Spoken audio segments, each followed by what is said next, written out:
হুসাইন একবার বিশ্বনবীরে প্রশ্ন করলেন, নানা মানিল আমজাদ ইলাল্লাহ, বলেন তো নানা আল্লাহর কাছে কে বেশি দামি, আপনি নাকি আমি?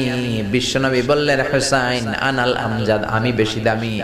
হুসাইন বলল, নানা জি আমি মানি না, আনা লা ওয়াফিক, আমি মানি না নানা। কেমন করে আপনি আমার চাইতে বেশি দামি হন? আপনার চাইতে আমি বেশি দামি। বিশ্বনবী বললেন, হুসাইন আমি হলাম নবীদের নবী, আখির নবী, বিশ্ব নবী, আর তুমি হলা আমার উম্মত, তোমার চাইতে আমি বেশি দামি। হুসাইন বলে, নানা জি আপনি ভুল বললেন, আপনার চাইতে আমি হুসাইন বেশি দামি। সুবহানাল্লাহ কইবেন না?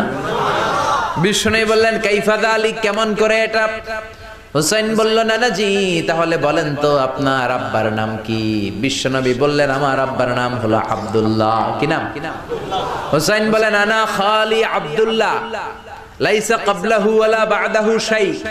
খালি আব্দুল্লাহ, সামনেও কোনো টাইটেল নাই, পিছনেও কোনো টাইটেল নাই। আমার আব্বার নাম আপনি জানেন নাকি? আমার আব্বা হলো শেরে খোদা, দুনিয়ার সব কাফির মুশরিকদের জন্য আল্লাহ আমার আব্বারে বাগ বানিয়ে পাঠিয়েছে। আমার আব্বা সাধারণ কোনো মানুষ নয়, বিশ্ব নবীর মেয়ের জামাই। আল্লাহু আকবার। আপনার আব্বা আব্দুল্লাহ কি কোন নবীর মেয়ের জামাই নাকি? বলেন, আমার আব্বার নাম হলো আলী কাররামাল্লাহু ওয়াজহা। বিষ্ণু বললেন, তাই তো, আসলে তো তোমার আব্বা বেশি দামি। আবার হুসাইন প্রশ্ন করলেন, নানা বলেন তো আপনার আম্মার নাম কি? কি নাম বিশ্বনবীর মায়ের?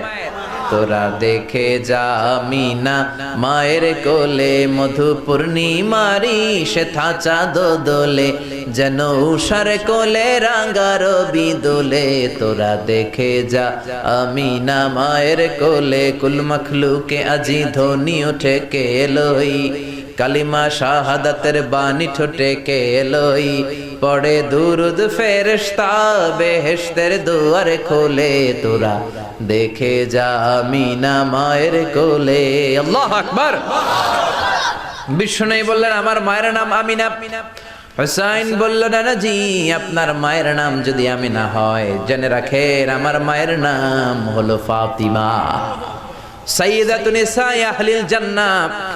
জান্নাতে সর্বপ্রথম যেই মহিলাটা ঢুকবেন, ওই মহিলাটা হলো আমার আম্মা জান ফাতিমা।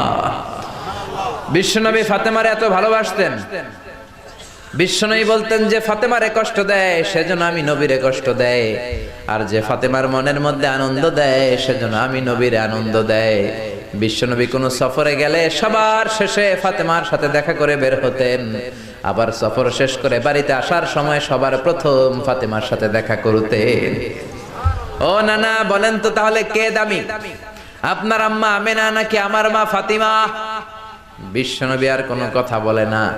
হুসাইন একের পর এক প্রশ্ন বানে নানাকে জর্জরিত করছে, নানা এবার বলেন তো আপনার নানির নাম কি?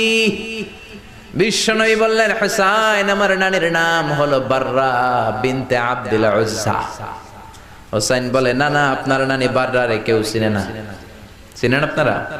অনেকে জানেই না, ওই যে কয় নসিনি, আরা নসিনি দে, আমরা চিনি না বাররা বিনতে আব্দুল উজ্জা। হুসাইন বলে, নানা আপনার নানিরে তো কেউ চিনে না, বাররা নামটা কারো মুখস্থ নাই। আমার নানির নাম আপনি জানেন নাকি? আমার নানির নাম হলো খাদিজাতুল কুবরা আত-তাহেরা। একটা মহিলাকে আরশের উপর থেকে আল্লাহ সালাম জানিয়েছেন, ওই মহিলাটাই আমার নানি খাদিজা। বিশ্বনবী খাদিজারে এত ভালোবাসতেন, বিশ্বনবী বলতেন, আল্লাহ কিয়ামতের দিন যখন কেউ কাউরে চিনবে না, ওই কঠিন দিনে আমি যেন আমার প্রাণের খাদিজারে ভুলে না যাই। খাদিজা ইন্তেকালের পরে বিশ্বনবী নিজ হাতে দাফন কাফন করলেন, কবরের সামনে দাঁড়িয়ে দোয়া করলেন। দোয়ার পরে সব সাহাবীরা ঘরে ফিরে যায়। আবু বকর বললেন, নবী চলেন ঘরে ফিরে যাই, দাফন শেষ।